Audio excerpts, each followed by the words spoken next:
வணக்கம் ஆபிரகாம். சென்னை புதுவனாரப்பேட்டையில் மாநகர பேருந்தின் கண்ணாடி உடைக்கப்பட்டுள்ளது. பேருந்து நடு ரோட்டில் நிறுத்திவிட்டு ஓட்டுநர்கள் போக்குவரத்து நெரிசல் ஏற்பட்டுள்ளது. கண்ணாடியை உடைத்து விட்டு தப்பி ஓடிய 17 வயது சிறுவனை துரத்தி பிடித்த பொதுமக்கள் போலீசாரிடம் ஒப்படைத்துள்ளனர்.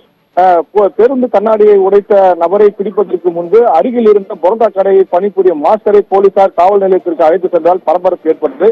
ராஜ்வேலில் இருந்து திருவொற்றியூர் வரை செல்லக்கூடிய பேருந்து எண் C56C பேருந்தின் முன் கண்ணாடி ஆனது கல் எறிந்து உடைக்கப்பட்டுள்ளது. புதுவனாரப்பேட்டை லட்சுமி அம்மன் கோவில் பேருந்து நிறுத்தம் அருகே பேருந்து வந்து கொண்டிருந்த போது 17 வயது சிறுவன் கல் எறிந்து கண்ணாடியை உடைத்துவிட்டு தப்பியோடிய நிலையில் சிறுவனை ஓட்டுநர் கார்த்திகேயன் பேருந்தில் இருந்து இறங்கி துரத்தி சென்றுள்ளார். சிறிது தூரம் துரத்தி சிறுவனை பொதுமக்கள் பிடித்து பொதுமக்களுடன் உதவியுடன் கார்த்திக் நடத்துனர் கோவிந்தனுடன் பிடித்து சிறுவனை போலீசாரிடம் ஒப்படைத்துள்ளனர். சிறுவனை பிடித்து போலீசார் தகவல் அளித்த நிலையில் போலீசார் சிறுவனிடம் விசாரணை செய்ததில் அவன் மூலமாக மூலக்கொத்தளம் பகுதியை சேர்ந்தவன் என்பதும் அவனது பள்ளி நண்பர்களை பார்க்க வந்த பொழுது அந்த நடந்த பிரச்சனையில் இந்த சம்பவம் நடைபெற்றுள்ளது தெரிய வந்துள்ளது.